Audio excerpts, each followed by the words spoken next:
जय शिवराय मित्रांनो, बलिदान मासचा आजचा 6वा दिवस. या निमित्ताने आपण शिवाजी सावंत लिखित छावा कादंबरीचे वाचन करत आहोत. मागील व्हिडिओमध्ये आपण बघितले शिवाजी महाराजांची वेशभूषा आणि त्यांचे वर्णन होते. तसेच जेव्हा त्यांनी लाल महल बघितला तेव्हा नकळत बालपणीच्या आठवणी त्यांच्या डोळ्यासमोरून गेल्या.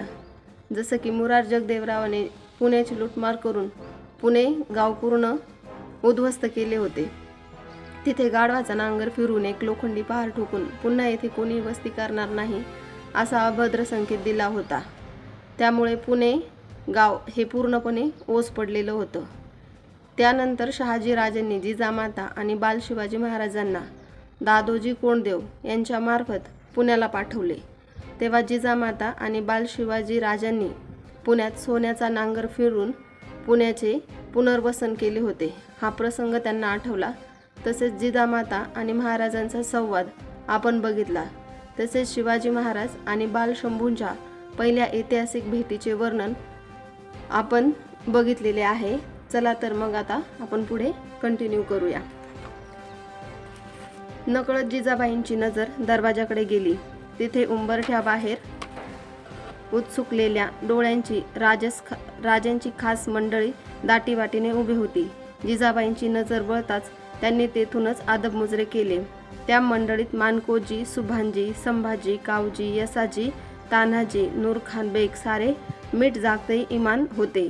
त्या सर्वांना आपले धाकले धनी एकदा नजरे पडावेत असे वाटत होते. त्या मोहऱ्यानेच ते सारे उंबरठ्यावर दाटले होते. त्यांच्यावरची नजर उचलून राजांकडे पाहत जिजाबाई हसत म्हणाल्या, पहिला बाळ म्हणजे खाशी कौतुकाची बाब नाही राजे? मतलब मासाहेब, आमच्या ध्यानी नाही आलं. राजांची पुत्रमुखदर्शनाची समाधी भंगली.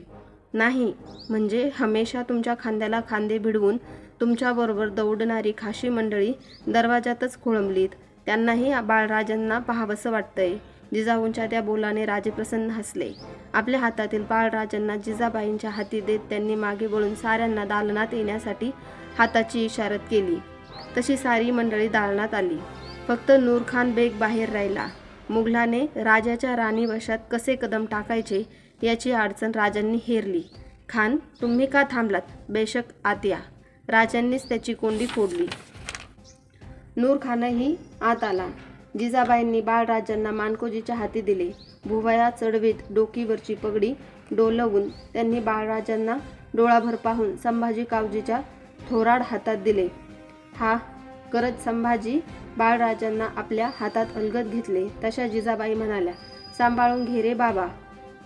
उभं अरबी घोडं पोटाखाली मान घालून उचलणारा तू अजून बाळराजांची मान नाही धरली.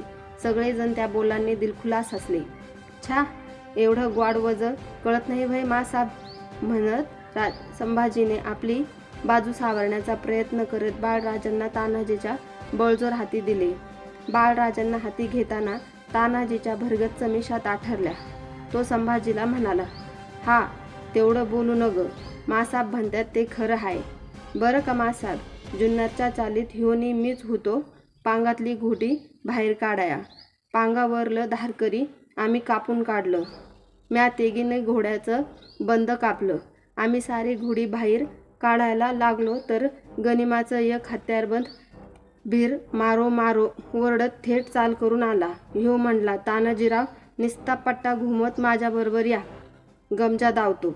आणि चाल करून आलेल्या धारकऱ्यांना ह्यो पट्ट्या पांगतलच या घोडं त्याच्या पोटाखाली मान घालून उचलून हर हर महादेव ओरडत थै थै नाचत धावला की. हेच भूतावानी ध्यान बघून ते सारे बिचारे तोबा तोबा करत पळालं. असा ह्यो संभाजी हाय. तान्हाजीच्या रांगड्या विनोदाने राजासह सगळे दिलखुलास होऊन हसले. नूरखान बेगमने बाळराजांचा पाहून काढलेला कैसा सुरूर बच्चा है हे उद्गार त्या हास्यात कुणालाच ऐकू गेले नाहीत. बाळराजांना पाहून सारेजण बाहेर पडले. राजांना आणि सईबाईंना मोकळे बोलता यावे म्हणून जिजाबाई तर केव्हाच आपल्या महालाकडे निघून गेल्या होत्या. हातातील बाळराजांना सईबाईच्या कुशीत ठेवून राजे मंचकाच्या कोपऱ्यावर टेकले. शब्दांना कशी चाल द्यावी हे दोघांनाही उकलत नव्हते. इतक्यात इंगळावर ओवा घातलेली धूर उसळती धुनी हातात घेऊन एक कुणबीन दालनाच्या दरवाजात डोकावली. राजांना आत बघताच ती गडबडून गेली. धुनीची पाटी सावरून डोईवरचा पदर कसा सावरावा हेच तिला सुधरेना. गोंधळून ती माघारा परतणार एवढ्यात राजांनी तिला ये असा हाताने विश्वास दिला. आत येऊन भिंतीच्या कडेकडेने लगबगीने जात तिने सईबाईंच्या मंचकाखाली हातातील धुनीची लोखंडी पाटी सारली. गडबडीने डोकीवरचा पदर नीट केला आणि तसे करताना उगाच आपल्या बांगड्यांचा आवाज मोठा झाला असे वाटून ती स्वतःची शरमली.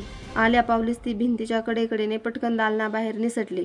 तिने ठेवलेल्या धुनीतील ओव्याचा उग्र मधुर वास राजांच्या आणि सईबाईंच्या नाकाला जाणवला. त्या वासाबरोबरच त्यांची नजर एकमेकांना भिडली. दोघेही शांत मधुर हसले. डोळे उदंड बोलून गेले. तब्येतीस आराम? राजांनी विचारले. काही न बोलता शांतपणे डोळे मिटून सईबाई हसल्या. ओव्याच्या तिखट धुराने बाळराजांनी खुसफुसायला सुरुवात केली. येतो आम्ही म्हणत राजे उठले आणि बाळाचे हात क्षणभर ओंजळीत दाबून दरवाजाकडे चालू लागले. धुराने भरल्या दालनातून धीर पुरुष चालत होता. त्यांच्या पाठमोऱ्या चालीकडे बघताना सईबाईंची तृप्त नजर त्यांच्या टोपातील एटदारपणे डुलणाऱ्या मोतीलगावर स्थिरावली. त्या मोतीलगावाबरोबर त्यांचे मनपाखरू डुलत होते. त्यांना सांगत होते ते 3 मुलींच्या पाठीवर हे बाळराजे झाले. त्यांना भरल्या डोळ्यांनी बघून परतणारी स्वारी आता केवढी पोक्त दिसते. एरवी मुलूकभर धावणी करताना पाठीवर धुळलोट घेत दौडणारी स्वारी आमच्या महालातून बाहेर पडताना मात्र पाठीवर ओव्याचा धुरलोट घेऊन चालली आहे. कुंकुबळ असावं तर असं. सईबाईंच्या महालातून बाहेर पडलेले राजे तसेच जिजाबाईंच्या महालात दाखल झाले. खबर मिळाल्यापासून बाळराजांसाठी एखादं साजरं नाव शोधण्या एवढी तरी फुरसत मिळाली की नाही राजे? राजांना आपल्या शेजारी बैठकीवर बसवण्याची इशारत करीत जिजाबाईंनी जाप केला. नाही मासाहेब, आम्हाला तुमच्या खल्यात्यातील एकाच बाबीची सारखी याद लागली. न बसता उभे राहून राजे आदबीने बोलत होते. कोणत्या? आम्ही थोरले आऊ झालो या तुमच्या बोलांची. म्हणजे बाळराजांसाठी आम्हीच नाव शोधलं पाहिजे म्हणा की. आम्ही ते केव्हाच योजून आहोत. पण पहिला बाळ म्हणजे खाशी कौतुकाची बाब नाही राजे? पुन्हा आऊसाहेबांनी तोच सवाल टाकला. त्या सवालाने त्यांच्यासमोर उभे असलेले राजे आता मात्र पुरते जया झाले. काय बोलावे, कसा जाब द्यावा? मतलब मासाहेब, आमची काही गल्लत? राजे घोटाळले, अडखळले. तशी गल्लत नाही, पण गड चढून येताच कधी नव्हे ते पायावर पाणी घ्यायच्या आधीच सीधे दारूने महालात आला कसं? जिजाऊंनी हसून विचारले. राजांच्या धारदार नाकाजवळच्या निमुळत्या डोळ्यांवरच्या पापण्या त्या बोलांनी क्षणभर लावल्या. दुसऱ्या क्षणी मुद्रा घालीत राजे वळले.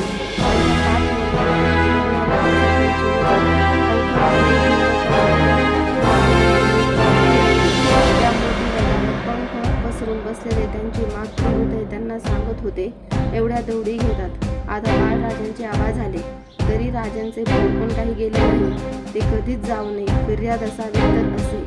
जिजाबाई त्या बिचारांनी स्वतःशीच हसल्या. त्यावेळी राजे महालाबाहेरच्या चौकात गंगाळातील पाणी गडव्याने पायांवर घेत होते. त्यांच्या टोपाला लागलेली मोठी मात्र स्थिर होती.